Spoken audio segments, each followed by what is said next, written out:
తీసి వచ్చాను అనిపిస్తుంది. I'm here to fight. Amazing. சமந்தாக்கு மட்டும் ஸ்டே ஸ்ட்ராங் சமந்தா, உங்களால முடியும், நீங்க மீண்டு வந்துருவீங்க, நாங்க இருக்கோம். அதுவே இந்த அக்காக்கு இட்லி வாங்கி கொடு, வாய் கசகுதுன்னு சொன்னா உன்னை எனக்கு பிடிக்கவே இல்லை, நான் எப்படி இட்லி வாங்கி தரது உனக்கு? இட்லி வாங்கி தரல, மீன் மெட்டீரியல். எமோஜி ஸ்மைலி இந்த கமெண்ட் போட்டவன் எல்லாத்தையும் தான் சொல்றேன். அவங்க ரீச் லைட்ஸுக்காக ஒருத்தவங்களோட ஃபீலிங்ஸை கூட வர சர்க்காசம் பண்ணுவீங்க. அந்த அக்கா மனசுடைஞ்சு பேசிட்டு இருக்கா. பசிக்குதுன்னு கேட்டதுக்கு இட்லி கூட வாங்கி தரல அப்படின்னு சொல்லி மனசுடைஞ்சு பேசுது. அப்ப கூட அந்த அக்காவோட மனசை பாருங்களேன். தனக்கு கிடைச்ச மாவுல அந்த கல்நெஞ்சக்கார நாய்க்கும் தோசை சுட்டு கொடுத்துருக்கு. வாயின் வந்து தோசை சுட்டு சாப்பிட்ட மாவுல அவருக்கும் தோசை ஊத்தி கொடுத்தேன். அப்படிப்பட்ட அந்த அக்காவை எப்படா எல்லாத்தையும் சர்க்காசம் பண்ணிடுவீங்களா? என்னதான்டா உங்களுக்கு வந்து சீரியஸ்? எல்லாத்தையும் சர்க்காசம் ஆக்கிடுறது, சைக்கோத்தனமா மென்டல் தனமா பண்றவனெல்லாம் ட்ரெண்ட் பண்ணி விட்டுறது. எப்படிதான்டா உங்களுக்கு இருக்கணும்? ஜாலியாவே இருப்பீங்களா?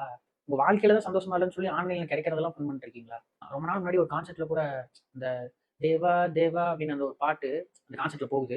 ஒரு பொண்ணு அதுக்கு ஒரு ரியாக்ஷன் கொடுக்குது. அதாவது ரியாக்ஷன் கொடுக்கல, பாடுது. அதோட ரியாக்ஷன் எடுத்து போட்டுட்டு அந்த பொண்ணு அழகா இல்லையா, அந்த பொண்ணு அழகா இல்லை மீன்ஸ் இவங்க நினைக்கிற மாதிரி அந்த ரியாக்ஷன் நல்லா இல்லையா. அந்த அழகா இல்லைங்கிறதெல்லாம் உங்க புத்தியில இல்லடா, அவங்க மூஞ்சில அவங்க ரியாக்ஷன்ல இல்லை, உங்க புத்தியில இல்லை.